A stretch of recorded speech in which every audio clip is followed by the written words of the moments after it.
अयोध्या में इतना भव्य राम मंदिर बना, 500 साल के बाद 500 साल का इंतजार, अविरत संघर्ष, और तब जाकर के राम मंदिर बना। और आप तो गर्व से कह सकते हैं कि छपरा की एक बेटी स्वाति के भजन से दुनिया गूंज उठी थी। मेरी झोपड़ी के भाग आज खुल जाएंगे, राम आएंगे। कितने सुंदर बोल है, मेरी झोपड़ी के भाग आज खुल जाएंगे, राम आएंगे।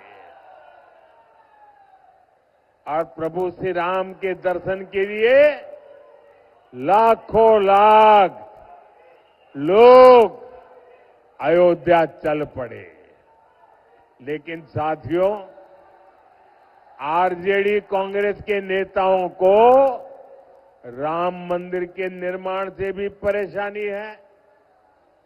आपने कभी सुना, अरे बेटे रखो, मैं आप लाई हूं, अच्छी बात है, कोई ले लेगा, देख लिया बेटा, आप बैठो, आप जरा वो किताब ले लीजिए भी, वो बच्ची किताब लेके आई है, वो किताब ले लीजिए, पहुंचा दीजिए।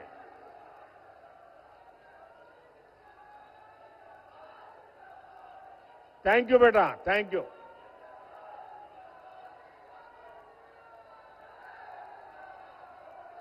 आपने कभी ये आरजेडी वालों को, कांग्रेस वालों को राम मंदिर जाते देखा क्या अयोध्या में? नहीं, क्योंकि उन्हें डर है कि अगर वे अयोध्या में प्रभु श्री राम के दर्शन कर लेंगे तो उनकी वोट बैंक नाराज हो जाएगी, तुष्टीकरण का गणित बिगड़ जाएगा, एक घुसपैठिए उनके माथे पर चढ़ जाएंगे। साथियों, पिछले साल जनवरी में प्राण प्रतिष्ठा के बाद से राम मंदिर के दर्शन के लिए 6 करोड़ 65 लाख से ज्यादा लोग अयोध्या जा चुके हैं। यानी करीब पौने 2 करोड़ लोग अयोध्या गए हैं। देश विदेश के लोग वहां पहुंचे हैं। देश के कोने कोने से गरीब, दलित, पिछड़े, हर कोई रामलला के दर्शन के लिए गया है।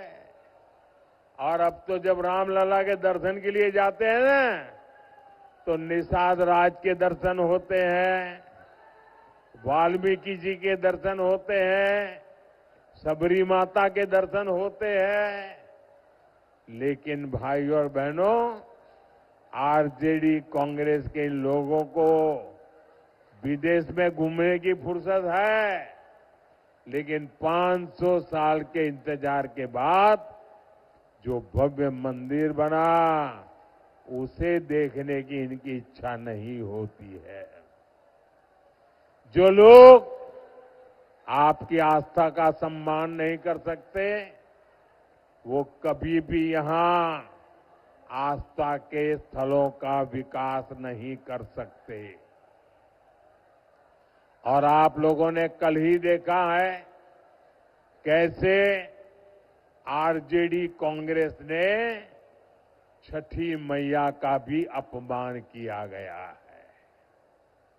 साथियों, बिहार का ये चुनाव यहां के नौजवान बेटे बेटियों के भविष्य के लिए जो पहली बार वोट देने जा रहे हैं, उनके लिए बहुत महत्वपूर्ण है। मैं सभी नौजवानों से कहना चाहता हूं, सभी मतदाताओं से कहना चाहता हूं, आपको अपने वोट की ताकत पहचाननी है। मेरे नौजवान साथियों, आपके माता पिता के एक वोट की ताकत क्या थी, मैं आज आपको बताना चाहता हूं। आपके माता पिता के एक वोट ने वो वोट की ताकत ऐसी थी कि बिहार को जंगल राज से मुक्ति दिलाई और बिहार को जंगल राज को बदल करके सुशासन की ओर ले गए। ये आपके पिताजी के वोट की ताकत थी, आपके माताजी के वोट की ताकत थी। अब बारी आपकी है। अब बिहार के नौजवानों का एक वोट सुशासन को समृद्धि में बदलने का अवसर है। और इसलिए मेरे साथियों, आपके माता पिता ने जंगल राज से मुक्ति के लिए वोट दिया था।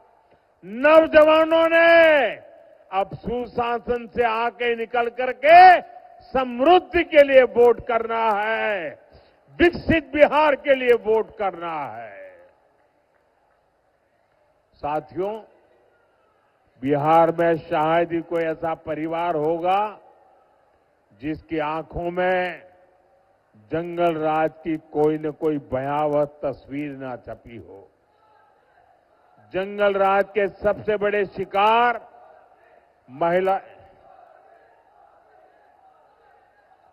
जंगल राज के सबसे बड़े शिकार महिलाएं रही है, बच्चे रहे हैं। आजकल के युवा जब दलित आईएएस अफसर की पत्नी के साथ जो हुआ था वो जानेंगे तो शहर उठेंगे। मैं बिहार की बात कर रहा हूं, जंगल राज के समय की बात कर रहा हूं, आईएएस अफसर की बात। और ये 1998 की बात है। उस दलित आईएएस अधिकारी की पत्नी ने राज्यपाल को, गवर्नर को चिट्ठी लिखकर खुलासा किया था कि आरजेडी के गुंडों ने कई दिनों तक उनसे बलात्कार किया था। आरजेडी गुंडों ने परिवार के अन्य महिलाओं को भी नहीं बख्शा था, उन्हें भी प्रताड़ित किया था। साथियों, आरजेडी की सरकार में मुख्यमंत्री कार्यालय भी माफियाओं का कार्यालय बन गया था। सरकार चलाने वाले तक जंगल राज में सुरक्षित नहीं थे।